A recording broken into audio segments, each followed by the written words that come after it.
nesses anos pastoreando, a gente vê muitas pessoas que entram e saem da igreja, muitas pessoas doentes, muitas pessoas que trazem consigo traumas, e esses traumas não são recentes, esses traumas vêm de infância, esses traumas vêm de uma família conturbada, de um abuso, esses traumas vêm de uma educação meio agressiva pelos pais, vem com falta de paternidade, porque a maioria tem muito problema, colocar aí acho que 70% dos problemas e de traumas são falta de paternidade dentro de casa. E a gente vai lidar com essas pessoas e a gente vê muita resistência, vê que eles têm dificuldade com pessoas de autoridade, vê que eles têm dificuldade em se relacionar com pessoas com figuras de autoridade. A maioria delas tem dificuldade em submissão, em princípio de honra, e eles acabam com isso tendo muitas dificuldades em relacionamentos. E a gente vendo isso, passando por isso, a gente vê que tem muitos pastores que não conseguem lidar com isso e não conseguem transmitir ou passar para eles em questão do evangelho, em questão do reino, em questão de que eles vejam que Deus é o nosso Pai. É interessante isso que você está abordando, porque o maior problema da nossa geração é de uma geração magoada. Uma geração magoada ao tal ponto de que ela não consegue se relacionar com profundidade com as pessoas. A gente, ao longo desses 16 anos, nessa caminhada pastoral, a gente teve momentos de lidar com pessoas, inclusive da nossa liderança, que não tinham a capacidade de ter um relacionamento verdadeiro.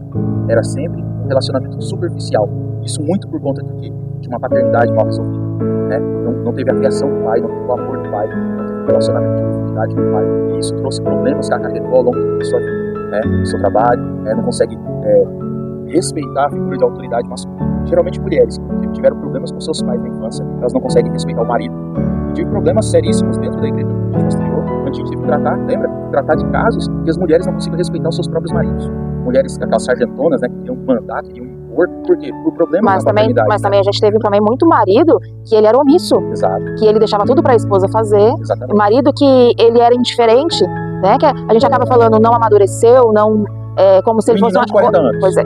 Isso também tem muitos problemas por conta de mães que castraram seus filhos. Onde a mulher acaba tomando a frente, acaba fazendo tudo, e aí entra a desonra, o desrespeito, porque tem invertido os papéis, né? Exatamente. E aí a gente ainda fala assim, meu Deus, o que está acontecendo? Como que a gente consegue ajudar? Porque tem muitos pastores que não têm a sabedoria e não conseguem lidar com isso, e não têm o conhecimento, às vezes até por falta de conhecimento, tenta ajudar de alguma forma, mas acaba não conseguindo por falta de conhecimento, de sabedoria, de algo que possa, alguma ferramenta que possa ajudar. E é onde a gente vê muitos casamentos eles indo pro ralo, porque o marido é omisso, a mulher quer mandar, aí é onde os papéis se invertem, porque quem carrega a casa, quem precisa cuidar da casa é o sacerdote. A mulher, ela precisa ser a mulher sábia, aquela que cuida do lar, aquela que cuida dos filhos. Não que nossa, vai ser submissa, vai ser não, mas que cada um tem o seu papel. E os papéis estão invertidos. Em Efésios 5:22 diz, mulheres, sejam submissas aos nossos maridos como vocês são submissas ao Senhor.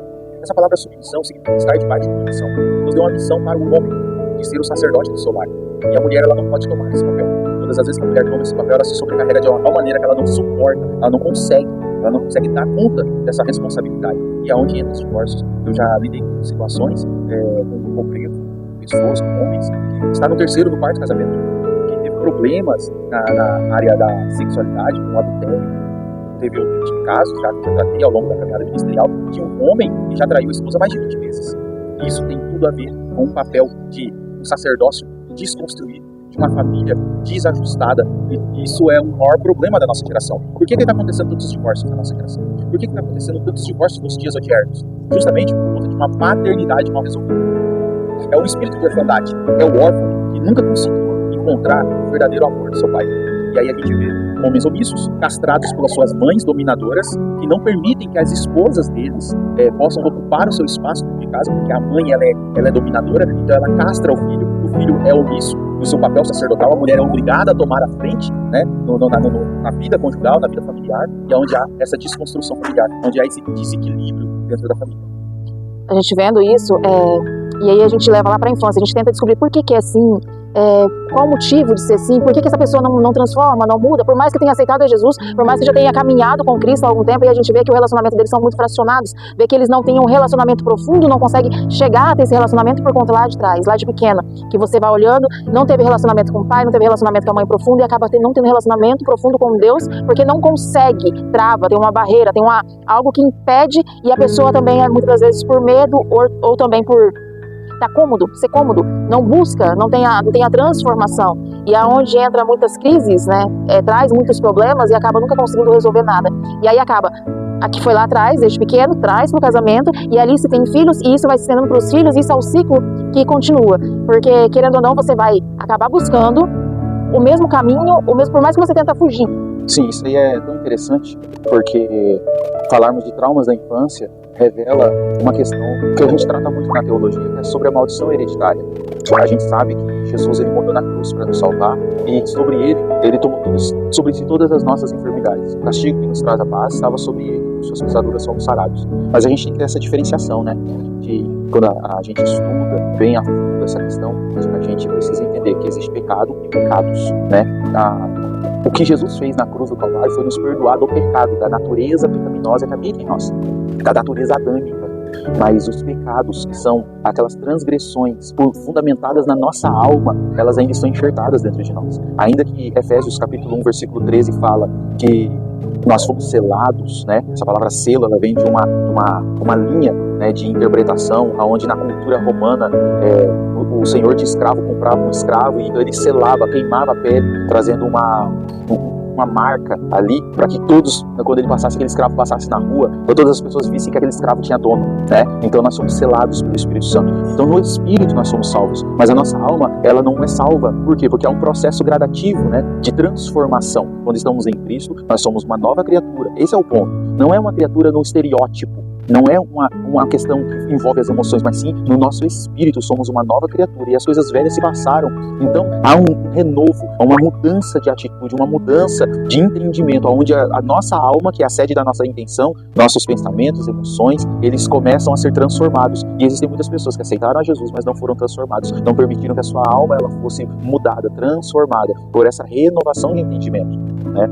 E quando a gente fala de pessoas traumatizadas dentro da igreja, a gente fala de algo muito real.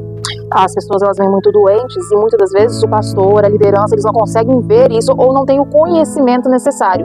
E a pessoa também não busca ajuda e acaba ferindo outras pessoas por conta do seu passado, do que aconteceu lá. Tem muitas pessoas que viveram uma infância muito precária, muito triste, abandono, rejeição, estrupo, feitas pelos pais, pelo pai, por amigos, por pessoas próximas, e eles acabam trazendo consigo isso, e muitas das vezes têm vergonha de falar. Tem pessoas que foram abusadas emocionalmente pelo pai. Eles vêm com traumas, com o pai, não conseguem reconhecer a paternidade celestial, eles não conseguem reconhecer Deus como pai, eles não conseguem ter a intimidade, se relacionar com Deus como pai. E isso eles não conseguem também trazer a transformação, e muitas das vezes isso acaba piorando para que eles tenham um relacionamento verdadeiro. E aonde entra a cura, então? A cura, ela começa quando a gente quebra essa maldição hereditária. É aquela história, né? Meu avô foi, o meu pai foi, e o avô acaba sendo. Não. O avô, por exemplo, o avô, ele era alcoólatra, né? E o pai era alcoólatra. Então, como é que eu quebro uma maldição do alcoolismo? É quando eu não bebo.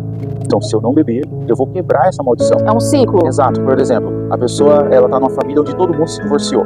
Todo mundo, a tia, a avó, a mãe, todo mundo se divorciou. Então, quando é que eu quebro esse ciclo? Quando é que eu quebro esse processo? Quando eu decido lutar pelo meu casamento. Porque tem pessoas que passam a infância com os pais brigando, com abuso dentro de casa, com os pais, eles tendo divergências, e acaba o pai também traindo a mãe, acaba o pai sendo alcoólatra, a mãe omissa demais, e aí a pessoa, por querer fugir, acaba se refugiando, acaba gostando de outra pessoa igual o pai. É normal, ela sempre vai buscar, no seu subconsciente, ela vai sempre buscar alguém que seja semelhante àquilo que ela entendia como amor. Então a forma abrupta, grossa, truculenta que tinha, ela recebeu aquilo como uma forma de amor, que ela sempre vai buscar. Por exemplo, o pai que batia na mãe. Essa menina que cresceu vendo isso, ela provavelmente vai procurar alguém que tenha as mesmas características, então ela provavelmente vai casar com alguém, um futuro agressor, por exemplo. Da mesma forma, o rapaz que viu o pai bateu na mãe, quando ele crescer, ele vai casar com uma menina submissa de tal ponto, de tal monta, que ele vai conseguir também agredi-la. Então, há um processo de um ciclo vicioso que acontece, né, destruidor, que destrói as famílias. Por isso, então, que todos os pastores, líderes, precisam estar preparados para receber pessoas assim, conseguir detectar qual é a fragilidade, aonde há o trauma, para poder conseguir ajudar para ter uma igreja saudável, para ter uma família saudável. Porque a igreja é o reflexo do que as famílias são em casa. Então, se a gente tem uma igreja com muitos processos, muitos problemas, uma igreja com muitos problemas emocionais, é porque nós temos famílias disfuncionais. Então, o primeiro passo dentro de uma liderança eficaz é que a gente precisa aprender a lidar com os temperamentos. Toda ovelha é igual. Não é.